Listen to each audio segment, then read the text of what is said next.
सगळ्यांचं स्वागत आहे आपल्या प्लॅटफॉर्मवर. दी एमपीसीडी कोडेडवर सर्वांचं स्वागत आहे. आजचा आपला जो विषय आहे तो अर्थशास्त्र विषयाची स्ट्रॅटेजी. ही आता समजा 1.5 महिन्यावर परीक्षा आहे, तर मग हा विषय कसा हँडल करावा. तुम्ही आतापर्यंत अभ्यास केला असेल, टेस्ट सोडवले असतील, पीआयक्यू केले असतील, नोट्स काढले असतील. आता पुढचं, आता समजा एक्झाम जवळ आले 1.5 महिन्यावर, 1 महिन्यावर, 15 दिवसावर, मग इकॉनॉमिक्सला कसं हँडल करायचं, म्हणजे मॅक्झिमम तुम्हाला मार्क्स देणारा विषय आहे. तर त्यासाठी आज आपण आपल्याला मार्गदर्शन करण्यासाठी किरण वागसकर सर आलेले आहेत. सरांचा परिचय द्यायचा तर सरांची यावर्षी राज्यसेवेमधून 6वी रँक आलेली आहे. मागच्या वर्षी त्यांना उपशिक्षणाधिकारी पद या पदासाठी त्यांचं सिलेक्शन आहे.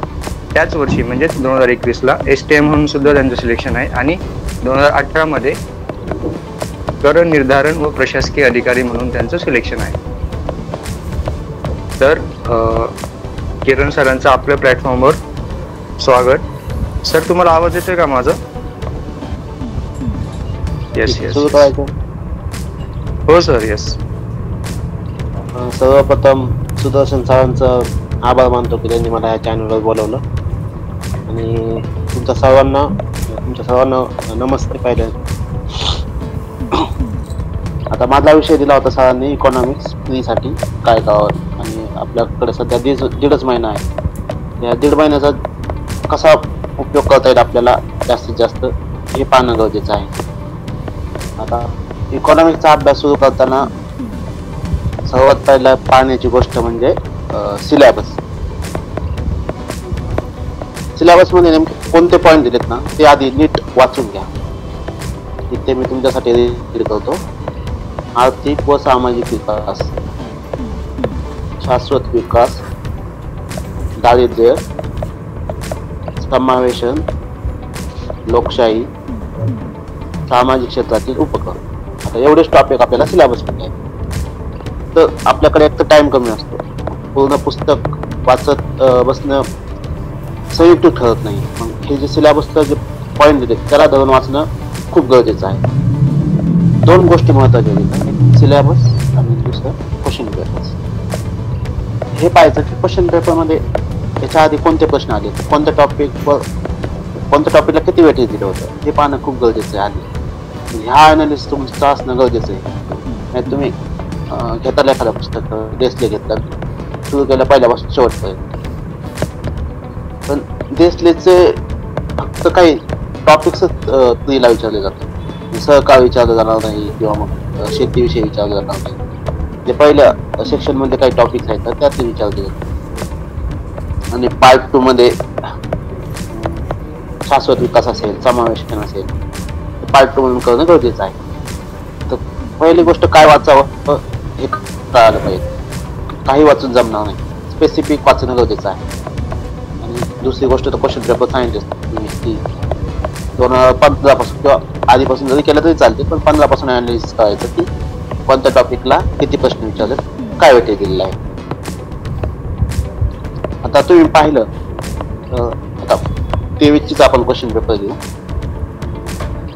23 मध्ये तुम्हाला असं दिसेल की ग्रोथ, डेव्हलपमेंट आणि दारिद्र्य, त्याच्यावर भरपूर प्रश्न आहे. आणि आपल्या सिलेबसमध्ये डायरेक्ट हे मेन्शन केलेलं आहे. दारिद्र्य मेन्शन आहे, ग्रोथ मेन्शन आहे, डेव्हलपमेंट मेन्शन आहे. पहिली गोष्ट, मग हे जे टॉपिक मेन्शन आहेत आणि याच्या आधी प्रश्न विचारलेले आहेत आणि कायम विचारतात, तर ते करणं गरजेचं आहे. तर पुस्तक न वाचता सुरुवातीला काय करा तुम्ही की ग्रोथ हा टॉपिक आहे. तर ग्रोथचं काय विचारतायत तुम्ही पाहिलं असेल 23ला, तर ग्रोथच्या डेफिनेशन भोवती बरेच प्रश्न केलेले आहेत की नेमकी ग्रोथची कन्सेप्ट काय आणि कोणत्या सायंटिस्टने म्हणजे कोणत्या फिलॉसॉफरने काय सांगितलं ग्रोथ. पहिले तुम्ही ग्रोथ म्हणजे कन्सेप्ट क्लिअर करा, ग्रोथ काय आहे नेमकी. त्यानंतर डेव्हलपमेंट काय आहे आणि याच्यातला फरक दोघांमधला तो जर केला ना, तुमचे म्हणजे कायम असा ट्रेंड आहे की त्याच्यात 2-3 प्रश्न येतील तुम्हाला. ग्रोथ म्हणजे काय, डेव्हलपमेंट म्हणजे काय, त्याची डेफिनेशन किंवा दोघांतील फरक, किंवा मग ते 2-3 जे फिलॉसॉफर आहेत त्यांनी काय म्हटलं, इकॉनॉमिस्ट आहेत त्यांनी काय म्हटले ग्रोथ किंवा डेव्हलपमेंट विषयी. दारिद्र्याविषयी सांगायचं झालं दारिद्र्याच्या पण ज्या कन्सेप्ट आहेत, तर ते दारिद्र्याविषयी त्या 3 कमिटीज आहेत. रंगराजन, तेंडुलकर, लक्कडवाला असेल, त्याचा एक चार्ट बनवा तुम्ही.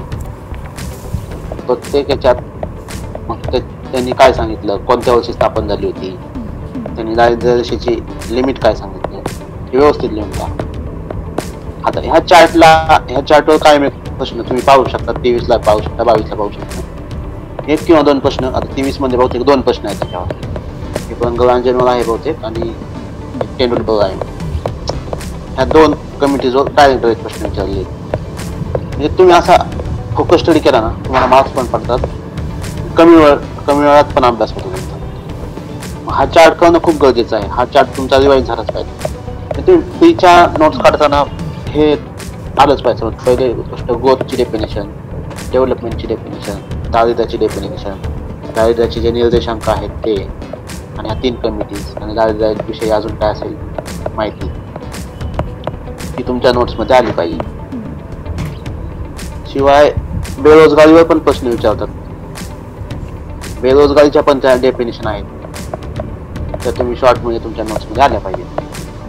हा नोट्स खूप गरजेचा पडतात आपल्याला जेव्हा आपण एक्झामच्या काही दिवस आपल्याला रिवाईज करायचं असतात. कारण ह्या नोट्स म्हणून तुम्हाला डायरेक्ट 6-7 प्रश्न तरी पडणार आहे. हा कन्सेप्च्युअल पार्ट करा सगळा.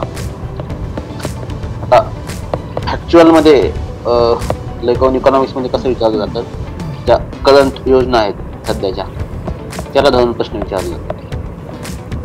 प्रीला, आता मेन्सला थोडं डीप विचारतात, पण प्रीला ज्या प्रत्येक क्षेत्राच्या, हे तुम्ही सांगितले सामाजिक क्षेत्रातील उपक्रम, हे जे प्रत्येक क्षेत्र आहे ना, हेल्थ असेल, हेल्थ म्हणजे जी फ्लॅगशिप योजना आहे ना, ती व्यवस्थित करावी. प्रत्येक याच्यामध्ये एज्युकेशन मधली फ्लॅगशिप योजना असेल, दारिद्र्य निर्मूलनासाठी सध्या कोणती फ्लॅगशिप योजना आहे, ह्या ज्या फ्लॅगशिप योजना आहेत ना, ह्या व्यवस्थित करायच्या प्रत्येक घटकावरच्या, प्रत्येक क्षेत्रातल्या, हेल्थ असेल, एज्युकेशन असेल, दारिद्र्य निर्मूलनासाठी असेल, बेरोजगारी साठी असेल, जनधन योजना. म्हणजे जास्त डीप जाण्याची पण गरज नाही, पण मग ह्या ज्या फ्लॅगशिप योजना आहेत ना, तुम्ही पाहताल की त्याच्यावरच प्रश्न विचारले आहेत प्रीला. ती योजना करताना नीट करावी, त्याची चांगली माहिती असावी, त्याची स्थापना कधी झाली, त्याचे उद्देश काय होते, त्याच्यात सध्या काय डेव्हलपमेंट आहे, ह्या गोष्टी तुम्हाला माहिती असाव्या. अजून स्त्रीसाठी एक महत्वाचा घटक आहे योजना, म्हणजे आपले पंचवार्षिक योजना आहेत. त्याच्यात तुम्हाला कायम 1 किंवा 2 प्रश्न कायम दिसतात. तर तुम्हाला टोटल योजना तर करायचेच आहेत, आणि त्याच्या मागचे जे प्रिन्सिपल आहेत, सूत्र आहेत, ते पण व्यवस्थित करायचे आहेत. त्यांनी पण तुमचे 1 किंवा 2 प्रश्न टॅकल होते. म्हणजे असं एकदम स्पेसिफिक करत गेला ना, तुम्हाला त्याचा इकॉनॉमिक्स मध्ये फायदा होईल. आणि मला वाटते की इकॉनॉमिक्स मध्ये तुम्हाला ॲटलिस्ट 13 किंवा 14 मार्क्स आलेच पाहिजे, म्हणजे चुकायचे. कारण इथं तुम्ही जर मार्क्स काढले ना इकॉनॉमिक्स आणि पॉलिटी सारख्या सब्जेक्टमध्ये, आता हिस्ट्री थोडी सांगता येत नाही तिला मार्क्स पडतील का नाही. अशा विषयात तुम्ही हिस्ट्री, जॉग्राफी झालं, इकॉनॉमिक्स झालं, पॉलिटीमध्ये झालं, इथं जर मार्क्स काढले ना 13च्या वर 14च्या वर, पॉलिटी म्हणजे तर आउट ऑफच काढावे. इकॉनॉमिक्समध्ये ठीक आहे 1-2 इकडे तिकडे झाले ते चालते, पण 13-14 मार्क्स आलेच पाहिजे त्या दृष्टीने. कारण सिलेबस खूप छोटा आहे, जेवढा मेन्सला असतं तेवढाच सिलेबस नाही, खूप लिमिटेड सिलेबस. तुम्ही पाहिलं तर 5च पॉईंट, त्याला धरून जरी केलं तरी तुम्हाला आहे ना प्रश्न टॅकल होतात. तुम्ही 23चा प्रश्नपत्रिका पाहू शकता किंवा त्याच्या आधीच्या पण पाहू शकता. 13-14चं टार्गेट ठेवा तुम्ही इकॉनॉमिक्ससाठी, ते पडलेच पाहिजेत. त्यासाठी तुम्हाला सांगितलं की नोट्स काढा, ह्या ते पॉईंट दिलेत ना त्याच्यावर लय, म्हणजे शॉर्ट मध्येच नोट काढायचे, जास्त पण नाही. कन्सेप्टवर जास्त नोट्स काढा. म्हणजे फॅक्च्युअल आहे, फॅक्च्युअल म्हणजे चुकण्याचे चान्सेस तर फॅक्च्युअल मध्येच आहे जास्त, कन्सेप्ट मध्ये जास्त चुकत नाही. तुम्ही जर व्यवस्थित केलं तर सिलेबस पाहिलं तर कन्सेप्च्युअल मध्ये चुकत नाही, पण फॅक्च्युअल मध्ये चुकायचे चान्सेस ठीक आहे. तिथे 1-2 आपण पकडू, नाही आला एखादा फॅक्च्युअल डाटा तुम्हाला. 13-14 मार्क्स हमखास येतात इकॉनॉमिक्समध्ये. आणि PYQचं सांगितलं तुम्हाला की 15 पासून किंवा त्याच्या आधी पाहिलं तरी चालते, मग 15 पासून तुम्ही सगळे PYQ काढा, आणि कोणत्या टॉपिकवर किती प्रश्न विचारतात ते काढा. म्हणजे कसं तुम्हाला काय आयडिया येईल की कोणता टॉपिक महत्वाचा आहे. आणि त्या टॉपिकला धरून कसे प्रश्न आले. आता मी तुम्हाला सांगितलं की ग्रोथ आणि डेव्हलपमेंट त्याच्यावर कायम डेफिनेशनच्या दृष्टीने प्रश्न विचारतात. दारिद्र्यावर ते 3 कमिटी असतील त्याच्यावर कायम प्रश्न विचारतात. पॉप्युलेशनवर एक प्रश्न ते कायम विचारतात, ते पॉप्युलेशन पॉलिसीज आहे 2000 त्याच्यावर प्रश्न विचारतात. असं अनालिसिस करा म्हणजे बऱ्यापैकी गोष्टी क्लिअर होतात आणि फोकस होतो. तर अजून म्हणले की काय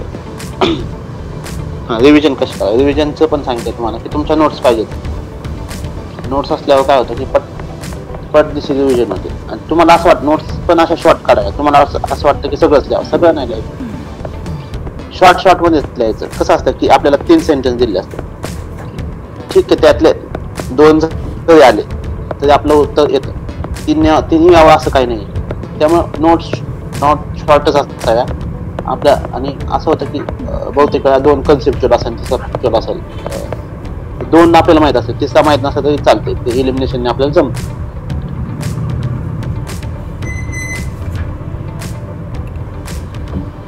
self analysis of last year papers. म्हणजे स्वतः तुम्ही आता याच्या आधी प्री दिलेला असते तर सरांनी पण एक वर चार्ट टाकला होता की प्रत्येक टॉपिकला तुम्हाला म्हणजे प्रत्येक आता म्हणजे सिलेबस असं पॉईंट लिहा तुम्ही आर्थिक व सामाजिक विकास. याच्यात तुमचे किती प्रश्न बरोबर आले, किती चुकले, शाश्वत विकासाचे किती बरोबर आले, याच्यावरून तुम्हाला एक आयडिया येईल की तुमचा कोणता टॉपिक कच्चा राहतो. तिथं जास्त फोकस करा. दारिद्र्याचं तुमचं कायमच चुकत असेल तर दारिद्र्याला फोकस करा. असं तुम्ही सिक्वेन्स ठरवू शकता त्यानुसार, किंवा प्रायोरिटी ठरवू शकता की कोणत्या टॉपिकचा अभ्यास करणं गरजेचं आहे आपल्यासाठी.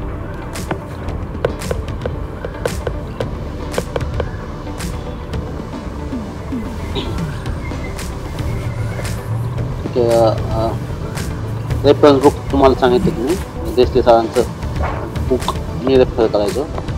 पार्ट 1 चे काही टॉपिक्स आणि पार्ट 2 चे जे समावेशन आणि शाश्वत विकास समावेशन हे टॉपिक मी पार्ट 2 मध्ये रेफर करायचो. आणि तुम्हाला लेक्चर वगैरे जरी पाहिजे असतील ना अवेलेबल आहेत आपल्या यूट्यूबला. देसले सरांचे त्यांनी खूप छान प्रकारे घेतलेले आहेत. त्यांचे 6 का 7 लेक्चर आहेत यूट्यूबला, ते तुम्ही पाहू शकता. त्याच्यातून नोट्स पण काढू शकता. चालेल, तुमचे काही प्रश्न असतील तर विचारू शकता तुम्ही.